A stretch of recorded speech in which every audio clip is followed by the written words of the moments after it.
आज हमारे युवा मोर्चा की तरफ से आज हमारे मुख्य अतिथि श्री नवीन रवि राणा जी को हमारे जिला युवा मोर्चा अध्यक्ष भरत जी से सम्मान करना चाहिए। भारत माता की, भारत माता की जिंदाबाद, विजय कायम, विजय कायम। युवा मोर्चा राष्ट्रीय अध्यक्षులు శ్రీ మహేంద్రన్న గారిని కూడా జగత్ సెక్రటరీ సన్మానించారు।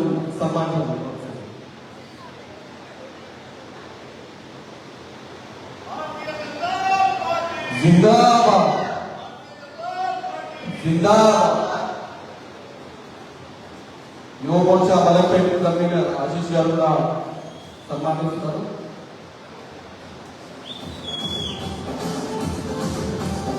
युवा मोर्चा राष्ट्र अध्यक्षులు మహేంద్రన్న గారిని సన్మానిస్తారు।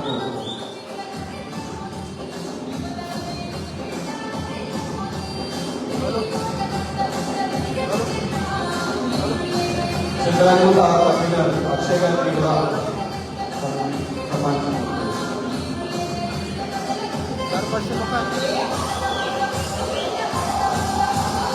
भारत माता की। ఇప్పుడు आज हमारे मुख्य अतिथि अमरावती के लोकसभा डायनामिक लीडर नवनीत जी को बात करने के लिए हम नमस्कार प्रदेश में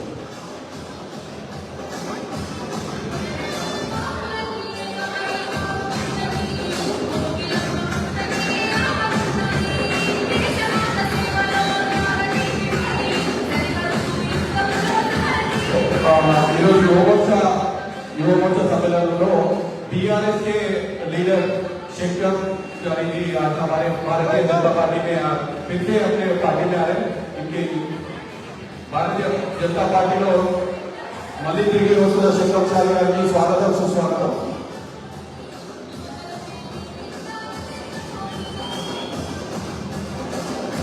भारत माता की, भारत माता की, भारत माता की।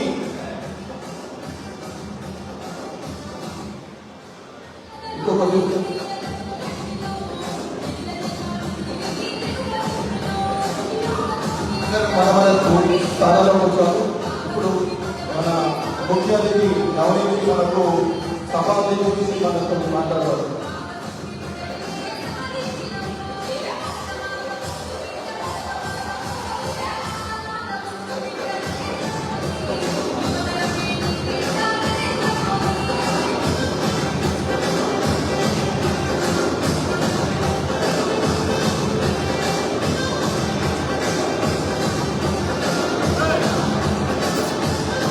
भारत माता की। एक बार सभी लोग हाथ ऊपर करके सब युवा हैं, एक बार जोरदार भारत माता की। आदरणीय मंच पर उपस्थित जिलाध्यक्ष भरत कुमार जी, महेंद्र जी युवा मोर्चा अध्यक्ष state, Mahesh ji vice president Yuva Morcha Surendra Reddy ji, BJP president Shweta Reddy ji, Aruna Reddy ji नगर सेविका, कॉर्पोरेटर्स भाग्य लक्ष्मी रेड्डी, नगर सेविका दिनेश कुमार जी, लड्डू यादव और सभी युवक मंच के सभी कार्यकर्ता, महिला, युवक जितने भी यहाँ पर उपस्थित है भारतीय जनता पार्टी के, सभी का दिल से मैं स्वागत करती हूँ। और आज जिनके प्रचार के लिए माधवी लता जी के लिए एक बार जोरदार तालियां सभी युवकों ने बजाकर अपना स्वागत करना चाहिए। जितने भी पदाधिकारी यहाँ पर उपस्थित हैं, युवा मोर्चा की तरफ से ये कार्यक्रम किया गया है। एक आधा शेर गीदड़ों में बाहर निकलता है और वो शेर भी हमारी माधवी लता है।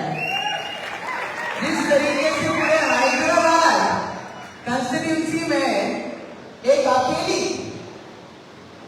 जो उग्रों के राज से राज करते हैं हैदराबाद में, उनके सामने खड़े रहकर अपने हिंदू का विचार, हिंदुत्व क्या है हैदराबाद में, नहीं तो अगर ऐसे लड़ने वाले अगर इस देश में नहीं होते और भारतीय जनता पार्टी नहीं होती तो हैदराबाद को कब से इन्होंने पाकिस्तान बना दिया होता। और उस पाकिस्तान को अगर बनने से रोकना है तो माधवी लता जी को, हमको सभी हिंदुओं को एक होकर उनको मतदान करना है। अरे हम लोगों ने सभी लोगों के पास जाकर ये कहना है, अरे हिंदुओं जागो, अब तो जागो, हिंदुओं को जागने की बारी आ गई है। और जिस तरीके से हमारी माधवी लता जी ने पिछले कई दिनों से काम किया है, जो लड़ाई की है, जो संघर्ष कर रहे हैं, जो मेहनत कर रहे हैं, सबसे पहले तो सभी भारतीय जनता पार्टी के सभी पदाधिकारी का दिल से अभिनंदन करना चाहूंगी कि 11-12 लाख की लोक संख्या के सामने हमने लड़ना कैसा।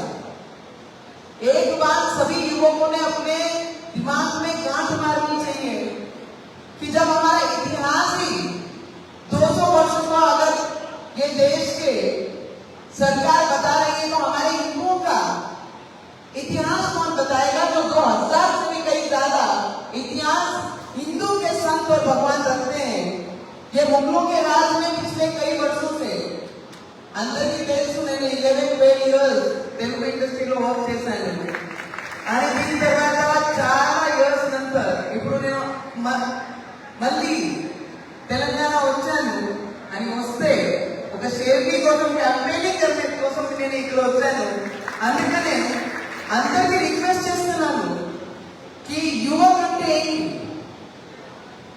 युवक अगर युवकों ने सोच लिया वो छोटा भाई बड़ा भाई ना, छोटा और बड़ा, छोटा बोलता है कि पुलिस को 15 मिनट हटा दो तो हम दिखाएंगे बोले कि क्या कर सकते हैं। छोटे को मेरा कहना है तेरे को 15 मिनट लगेंगे छोटे, और हमको सिर्फ 15 सेकेंड लगेंगे। 15 सेकेंड पुलिस को हटाया, 15 सेकेंड अगर पुलिस को हटाया तो छोटे को बड़े को ये पता नहीं लगा कहां से आया और कहां को गया। सिर्फ 15 सेकेंड लगेंगे हम लोगों को विधान मंच पे आ गए। तो आपको ये बताना चाहती हूँ, इस देश के प्रधानमंत्री नरेंद्र मोदी जी पिछले 10 वर्षों में जिस तरीके से इस देश के लिए काम कर रहे हैं, पूरे विश्व में आज हिंदुओं को सबसे ज्यादा सम्मान देने का काम अगर किसी ने किया है तो वो हमारे आदरणीय प्राइम मिनिस्टर मोदी जी ने किया है।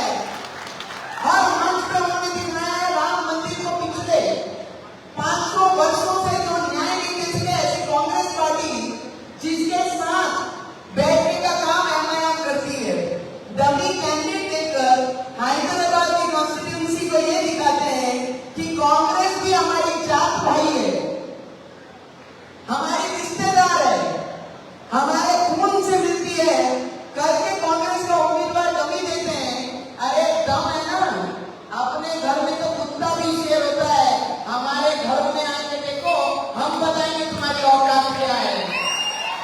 और जिस तरीके से मैं सभी अपने हिंदू भाई बहनों को सबको जो इस देश को प्यार करता है, जो देश की आस्था से प्यार करता है, देश के लिए अपने जान देने को तैयार है, सबने गांठ मारना चाहिए कि इस बार ये लड़ाई माधवी लता से ज्यादा इस देश के सम्मान की लड़ाई है। देश को 5वें स्तर से 3रे स्तर पे लाने की लड़ाई है।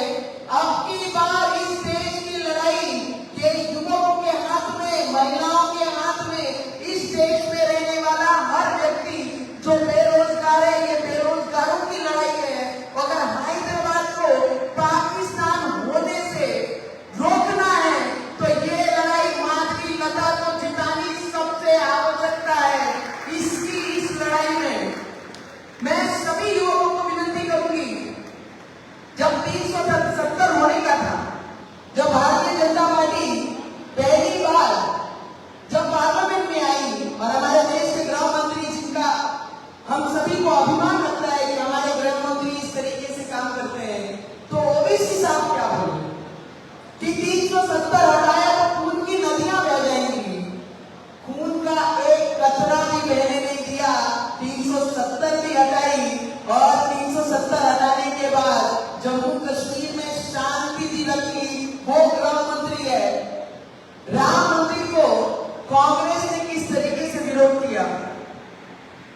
मेरे को पता है हमारे हैदराबाद तेलंगाना सब बोलते हैं कि आप लोग हैदराबाद तेलंगाना के लोगों के साथ इतना अटैचमेंट क्यों?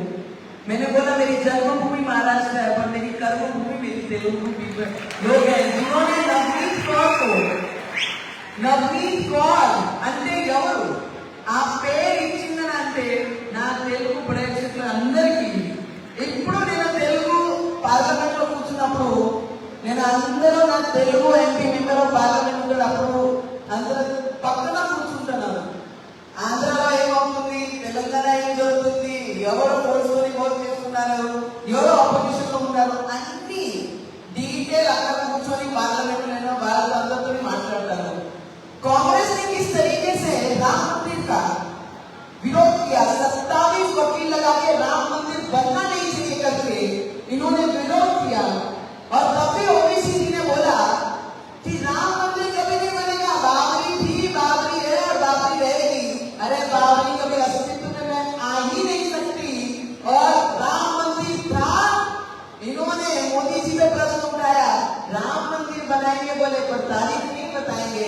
अरे मोदी जी एक अकेला शेर है इस देश में, तारीख भी बताया, राम मंदिर भी बनाया. तुम्हारी बाबरी कहाँ है वो तो बताओ. सिर्फ भाषणों में बाबरी है, सिर्फ मतदानों के लिए बाबरी है. धर्म से प्यार नहीं, सिर्फ मतदानों के लिए हिंदू मुस्लिम करने का काम ओबीसी ने किया है. 3 तलाक पे बोला, जब 3 तलाक मुस्लिम महिलाओं के फेवर में जब मोदी जी ने ये बिल लाया तो ये बोले हम 1 रख रहे, हम 2 रख रहे, हम 3 रख रहे, हम 4 रख रहे. मोदी जी को क्या करना पड़ता है? मोदी जी को आपसे कुछ नहीं करना पड़ता पर महिलाओं को सम्मान देने का काम हमारे देश के प्राइम मिनिस्टर ने हर वो बिल के द्वारा इस देश की महिलाओं को विश्वास दिखाया है कि वो हिंदू महिला हो या मुसलमान महिला हो, 3 तलाक दे के जो इनसिक्योरिटी वो मुस्लिम भाइयों में थी वो हटा के ये दिखाया है जिस तरीके से हिंदू कल्चर में महिलाओं का सम्मान किया जाता है उसी तरीके से हर समाज में महिलाओं का सम्मान होना चाहिए. तो 3 तलाक लाया. मैं आपको इतना बताना चाहती हूँ कि ये मतदार संघ की चर्चा जब पूरे देश में चल रही है कि इतना बड़ा लोक संख्या का मतदार संघ है, कंस्टिट्यूंसी है जिसमें 11-12 लाख ओबीसी जिसके भरोसे उछल रहा है ना, सालों से सालों पीढ़ियां हैदराबाद में तुमने अगर तुम्हारे काम में इतना दम है ना आओ महाराष्ट्र में. तुम क्या तुम्हारा एमआईएम का जो हमारे संभाजी नगर में खड़ा है उसका भी डिमोलिशन इस बार महाराष्ट्र के लोग करेंगे, ये याद रखना होगा. इस हैदराबाद में जैसे कांग्रेस और एमआईएम है, मैं कल बीबी पाटिल के प्रचार को गई थी, वहां पर कांग्रेस ऑपोजिशन में बैठी है. मैं आप लोगों को इतना बताना चाहूंगी कि एमआईएम को और कांग्रेस को अगर हम मतदान करते हैं तो वो सीधा मतदान पाकिस्तान को जाता है. क्योंकि जिस तरीके से एमआईएम के लिए और कांग्रेस पे राहुल गांधी प्रेम पाकिस्तान वहां से दिखा रहा है कि मोदी को हराओ और राहुल बाबू को जिताओ. जैसे पहले पाकिस्तान के इशारों पे कांग्रेस सरकार रहने के बाद पाकिस्तान के इशारों पे देश चलाती थी कांग्रेस, आज वही पाकिस्तान फिर एक बार दिखा रही है कि उन्हें कांग्रेस पे कितना प्यार है और कांग्रेस के साथ बैठने वाला एमआईएम के साथ कितना प्यार है. बोलते हैं किसी को भी चुन के लाओ, किसी भले को चुन के लाओ पर मोदी जी को गिराओ. उनको एक चीज बताना चाहूंगी, हमारे मोदी जी शेर है. जब लीडर एक साथ खड़े होते हैं ना तो ये स्पष्ट दिखाई देता है कि चोर सब एक साथ एकजुट होकर खड़े हुए हैं तो उसका सामना सिर्फ शेर ही कर सकता है. लीडर हमेशा लीडर ही रहता है और शेर हमेशा शेर ही रहता है. मैं आप लोगों को जितने युवक हैं यहाँ पर ऐसी जगह पे लड़ना, मैंने कहा ना अपने घर में कोई हर कोई शेर होता है, दूसरे के मतदार संघ में दूसरे कॉन्स्टिट्यूंसी में आके दिखाना तो आपको पता लग जाएगा कि आपकी कितनी लायकी है, दूसरे एरिया में आके आप लड़ सकते हैं। मैं युवकों का रजाकार, उनका ऑफिस वो दारुल सलाम ऑफिस है। बोलते हैं सरकार किसी की भी हो तेलंगाना में, डिसीजन कहां से होते हैं? दारुल सलाम से होते हैं। दारुल सलाम को अभी कांटा मारना है। क्या करना है? सभी युवकों से पूछ रही, दारुल सलाम को क्या करना है? क्या करना है? और यहां पर जो हिंदू की बात करेगा वही हैदराबाद में राज करेगा। मैं आप लोगों से, सभी युवकों से विनती करूंगी कि इस कॉन्स्टिट्यूंसी को देखते हुए पूरे देश में इस कॉन्स्टिट्यूंसी पे नजर है, तो मैं सभी महिलाओं से भी विनती करूंगी कि मतदान जो परसेंटेज है वो परसेंटेज कैसा बढ़ना चाहिए। हर युवकों ने अपने खून के हर एक बूंद में हम भगवादारी है ये लेकर मतदान के दिन बाहर निकलना है। अरे 3 दिन नहीं सोए तो कुछ नहीं होगा, पर देश के हित में हम सभी को ये भगवे के लिए काम करना है, ये सभी युवकों ने याद रखना चाहिए।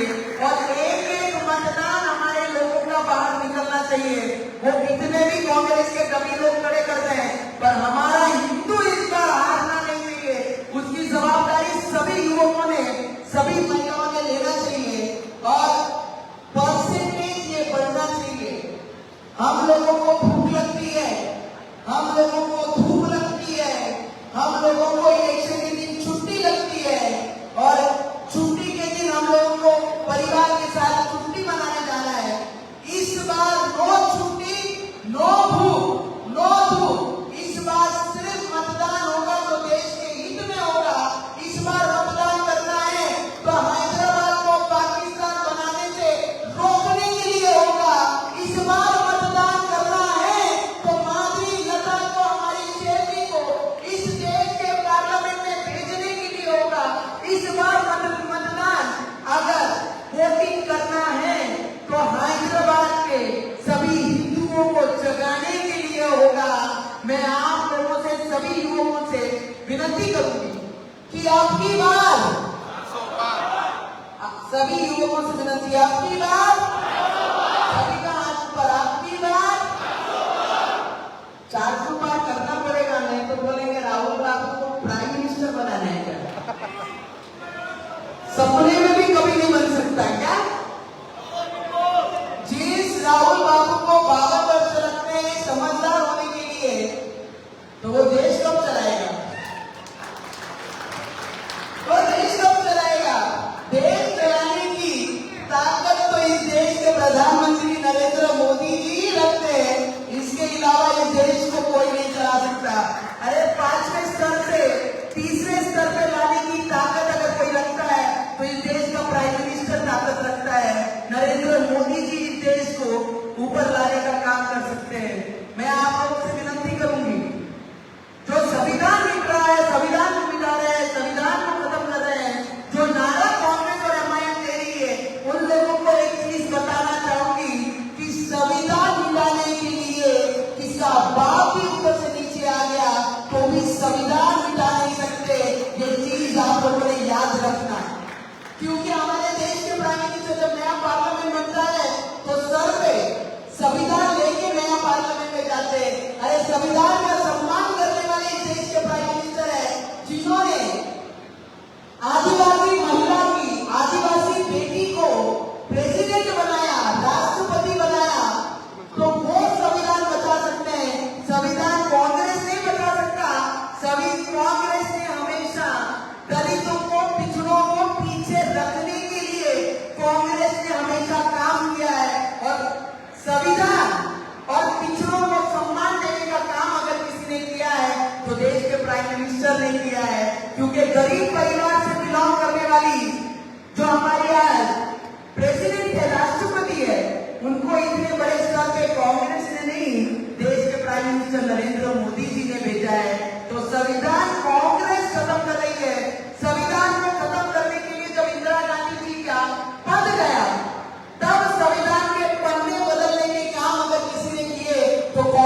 सरकार देखिए पिछले 10 वर्षों में संविधान को हाथ भी नहीं लगाया, वो हमारे देश के प्रधानमंत्री है। क्योंकि दलितों के साथ, पिछड़ों के साथ उनका सम्मान करने का काम हमारे देश के प्राइम मिनिस्टर जी ने किया है। आपकी बार हैदराबाद में क्या खिलेगा? सबका हाथ ऊपर। अब हैदराबाद में क्या खिलेगा? हैदराबाद में क्या खिलेगा? और आप लोगों की जवाबदारी है कि माधुरी लता जी जैसी उम्मीदवार को भारी मतों से जिताकर हैदराबाद को पाकिस्तान बनाने से रोकने के लिए आपके सिर्फ 3-4 दिन हम लोगों को चाहिए और 5 साल वो शेरनी आप लोगों के सेवा में रहेगी। इतना मैं शब्द आप लोगों को देती हूँ। और सभी पदाधिकारियों का, फिर से नगर सैनिकों का, कॉर्पोरेटर्स का, माजी एमएलए का लड़के जो हारे ऐसे उम्मीदवारों का भी तो जीतेंगे आज आगे, ऐसे उम्मीदवारों का भी दिल से मैं अभिनंदन करती हूँ। युवा मोर्चा का स्टेट के, डिस्ट्रिक्ट के सभी युवा पदाधिकारियों का दिल से स्वागत करूंगी। आपके वजह से हमारी माधुरी लता आज इतनी मजबूती से लड़ रही है। सिर्फ मतदान निकालने की जवाबदारी आपकी है। बस इतना ही कहती हूँ, अपने शब्दों को यही विराम करती हूँ। बहुत बहुत धन्यवाद। बहुत बहुत धन्यवाद।